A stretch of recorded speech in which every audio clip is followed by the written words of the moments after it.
Hello दोस्तों, स्वागत है आपका हमारे यूट्यूब चैनल याहू बाबा पे। ये हमारा माई कोर्स से रिलेटेड 38 ट्यूटोरियल है और इस कोर्स में आप माई की इंडेक्स कमांड सीखने वाले हैं। यहाँ देखिए, यहाँ पर हमारे पास एक इंडेक्स पेज है। इस तरह का इंडेक्स पेज आपने मोस्टली हर बुक के अंदर देखा होगा। जब भी हम किसी बुक को ओपन करते हैं तो उसके अंदर एक फर्स्ट पेज होता है जो होता है इंडेक्स पेज, जिसके अंदर चैप्टर नंबर लिखा होता है और चैप्टर के नेम्स आ रहे होते हैं और लास्ट में आ रहा होता है पेज नंबर, कि मतलब ये चैप्टर किस पेज नंबर से स्टार्ट हो रहा है। इस इंडेक्स नंबर का आपको फायदा क्या होता है? आप मान लीजिए XYZ नाम के चैप्टर पे जाना चाहते हैं तो उसके लिए जस्ट आप यहाँ पे नंबर देखेंगे, पेज नंबर, और सीधा वहां पे जंप कर जाएंगे। तो बेसिकली हुआ क्या, आपकी जो सर्चिंग है वो फास्ट होगी। तो बिल्कुल इसी तरह जब हमें डाटाबेस के टेबल्स के अंदर सर्चिंग को फास्ट करना होता है तो हम वहां पे इंडेक्स यूज करते हैं। देखिए, यहाँ पर हमारे पास एक एग्जाम्पल है स्टूडेंट टेबल का। इसके अंदर नेम आ रहा है, एज आ रही है और जेंडर आ रहा है। अब मान लीजिए मुझे नेम से सर्चिंग करनी होती है बार बार, तो उसके लिए मैं इस कॉलम की इंडेक्सिंग कर सकता हूं। इस तरह की इंडेक्सिंग करने के लिए माई के अंदर स्पेशल कमांड आती है जिसके हम कहते हैं इंडेक्स कमांड। आइए देखते हैं कि माई के अंदर इंडेक्स कमांड को लिखने का तरीका क्या है। ये देखिए, ये इंडेक्स कमांड का सिंटेक्स है। इसके अंदर सबसे पहले आपको लिखना है क्रिएट इंडेक्स, फिर आप एक इंडेक्स को एक नेम देंगे। उसके बाद आपको लिखना है ऑन, और ऑन के बाद उस टेबल का नेम आएगा जिसके अंदर आप इंडेक्स लगाना चाहते हैं। उसके बाद आप राउंड बेसिस के अंदर उन कॉलम्स के नेम देंगे जिसको आप इंडेक्स में डालना चाहते हैं। बेसिकली हम इसके अंदर उन्हीं कॉलम्स को डालते हैं जिसके अंदर सर्चिंग ज्यादा होती है। तो इस तरह इस क्रिएट कमांड से हमारा जो इंडेक्स है वो उस कॉलम पे बन जाएगा, और जब भी हम उस कॉलम पे सर्चिंग करेंगे तो वो सर्चिंग जो है वो फास्ट हो जाएगी। ये जो इंडेक्सिंग होती है ये परमानेंटली सेव रहती है सर्वर पे। आपने एक बार इंडेक्स क्रिएट कर दिया, जब भी उस पे आप या कोई भी साइट का विजिटर सर्च करेगा तो वो सर्चिंग ऑब्वियसली फास्ट ही होगी। और अगर आप फ्यूचर में कभी भी इस इंडेक्स को डिलीट करना चाहते हैं किसी कॉलम से तो आप इजिली कर सकते हैं। उसके लिए हमारे पास आती है यहाँ पे ड्रॉप कमांड। उसके लिए आपको लिखना पड़ेगा ड्रॉप इंडेक्स, इंडेक्स नेम, जो आपने इंडेक्स क्रिएट करते समय नाम रखा था उसी इंडेक्स का आपको यहाँ पे नाम देना है। फिर उसके बाद ऑन, और जिस टेबल पे इंडेक्स बनाया था उस टेबल का नेम आ जाएगा यहाँ पे। इस तरह करने से वो आपका इंडेक्स जो है वो डिलीट हो जाएगा। अब यहाँ पे मैं आपको बताता हूँ कि जब भी हम कोई इंडेक्स बना रहे होते हैं तो उसके लिए हमारे पास कुछ गाइडलाइंस हैं जिसको हमें ध्यान में रखना है। जिसमें से जो सबसे पहला पॉइंट है वो ये है कि जब भी आप किसी टेबल को क्रिएट करते हैं तो उसके अंदर अगर आप किसी कॉलम को प्राइमरी की बना रहे हैं या किसी कॉलम को यूनिक रख रहे हैं, मतलब कि उसका आपने कांस्टेंट जो है वो यूनिक रखा है, तो उसको आपको इंडेक्स में डालने की जरूरत नहीं है। क्योंकि जो कॉलम प्राइमरी की के अंडर आ रहा है या यूनिक के अंडर आ रहा है वो ऑब्वियसली फास्ट ही होता है उसकी सर्चिंग, तो उसको इंडेक्स में डालने की जरूरत नहीं रहती क्योंकि वो ऑलरेडी इंडेक्स में अपने आप ही इंक्लूड हो जाता है। इसके बाद जो हमारा सेकंड पॉइंट है वो ये कहता है कि हमें उन्हीं कॉलम्स को इंडेक्स में डालना चाहिए जिन पे सर्चिंग जो है वो ज्यादा होती हो।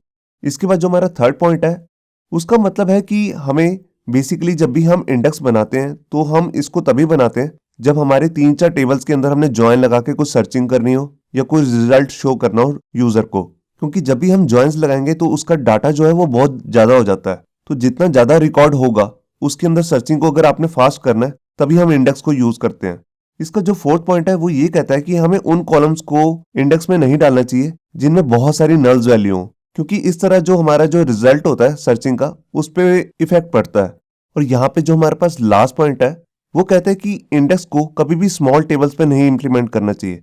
मतलब कि जिस टेबल के अंदर 100, 200, 300 रिकॉर्ड्स आ रहे हैं उस पे इंडेक्स को यूज करने का कोई मतलब नहीं है। इसको जब भी यूज करना हो आपको तो उसी टेबल्स पे करना चाहिए जहां पर हजारों की तादाद में डाटा हो।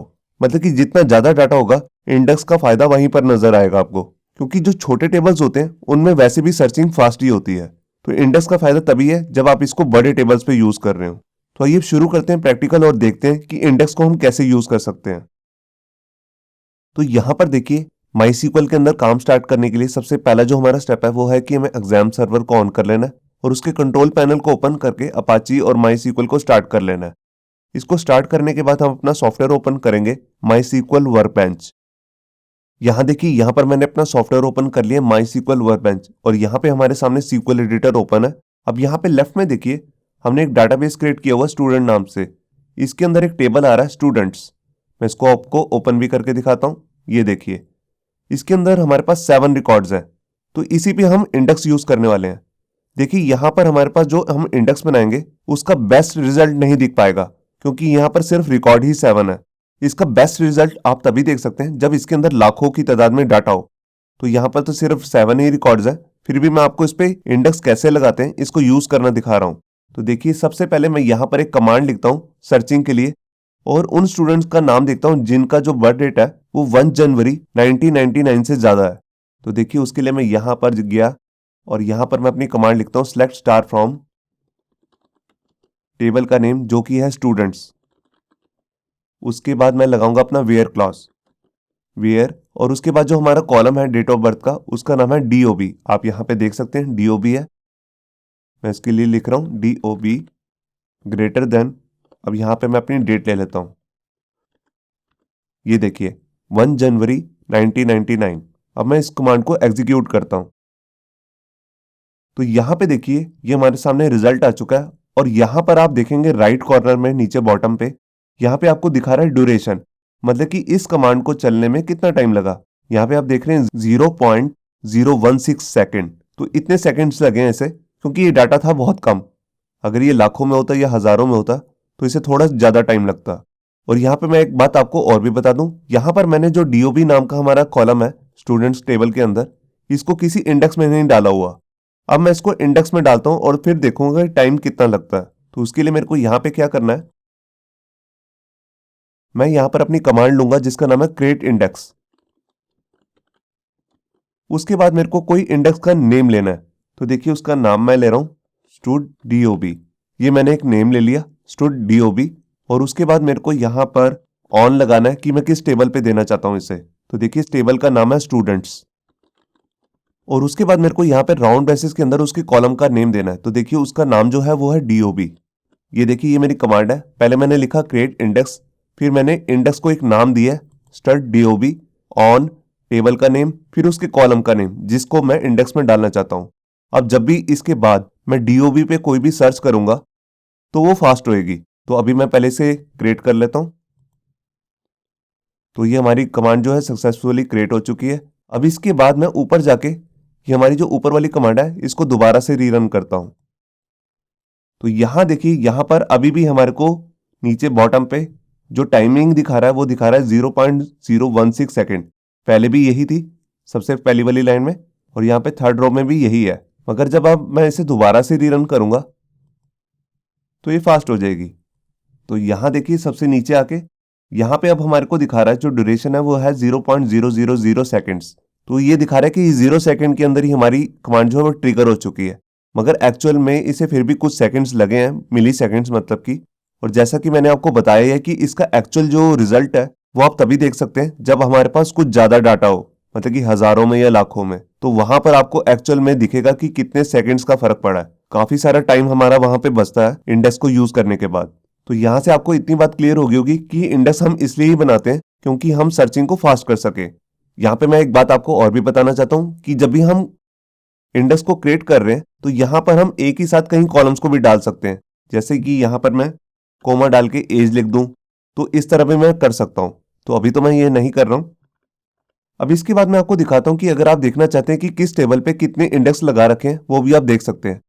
तो उसके लिए भी हमारे पास यहाँ पर एक कमांड होती है जिसे हम कहते हैं शो इंडेक्स।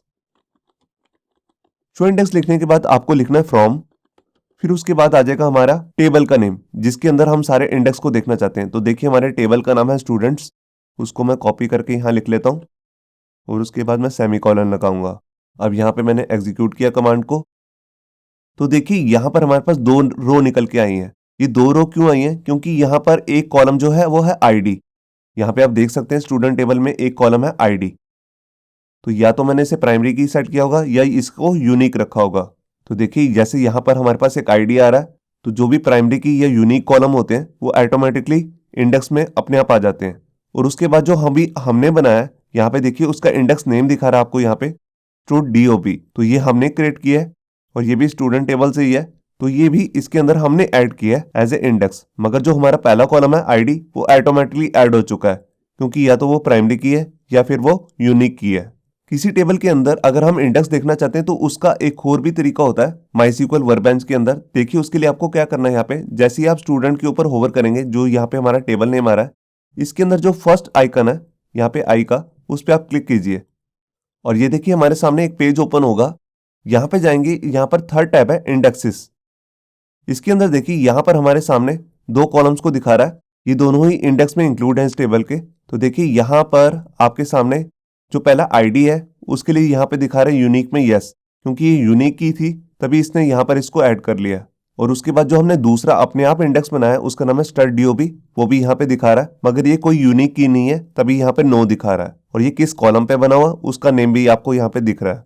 तो ये भी एक तरीका होता है कि जब भी आप किसी इंडेक्स को देखना चाहते हैं किसी टेबल के अंदर। अब इसके बाद हम देखते हैं कि अगर इंडेक्स को बनाने के बाद कभी भी हम इसे डिलीट करना चाहते हैं तो हम क्या करेंगे। तो देखिए हम यहाँ पर ड्रॉप कमांड का यूज करेंगे जिसका नाम है ड्रॉप इंडेक्स। उसके बाद मेरे को अपने इंडेक्स का नेम लिखना है यहाँ पे। तो देखिए हमारे इंडेक्स का नेम है स्टार्ट डीओबी। फिर हमारे को टेबल का नेम लिखना है, तो उसके लिए सबसे पहले हमें यहाँ पे लिखना पड़ेगा ऑन, और फिर आ जाएगा हमारे टेबल का नेम। तो देखिए हमारे टेबल का नाम है स्टूडेंट्स, इसी को मैं कॉपी करके यहाँ पे लिख लेता हूँ। और ये देखिए drop index, index name on table name. तो इससे ये इंडेक्स जो है रिमूव हो जाएगा डाटाबेस से। तो देखिए यहाँ पर मैंने इसको एग्जीक्यूट किया, तो ये सक्सेसफुली ड्रॉप हो चुका है। अब अगर इसके बाद मैं यहाँ पर जाऊं अपने स्टूडेंट वाले टेबल के अंदर और यहाँ पे आई पे क्लिक करूं और यहाँ पे जाके देखूं इंडेक्सेस में, तो यहाँ देखिए सिर्फ एक ही कॉलम दिखा रहा है आपको। यहाँ पे स्टार्ट डीओबी हट चुका है, मतलब कि वो रिमूव हो चुका है। तो ये कैसे पॉसिबल हुआ, क्योंकि हमने यहाँ पर ड्रॉप इंडेक्स कमांड यूज की है जो किसी भी इंडेक्स को रिमूव कर देती है। होप सो आपको ये हमारा वीडियो ट्यूटोरियल अच्छा लगा होगा। अगर अच्छा लगा है तो वीडियो को प्लीज़ लाइक करना मत भूलिए। अगर आप ऐसे ही रेगुलर अपडेट चाहते हैं तो हमारे चैनल याहू बाबा को सब्सक्राइब करना मत भूलिए। Thank you.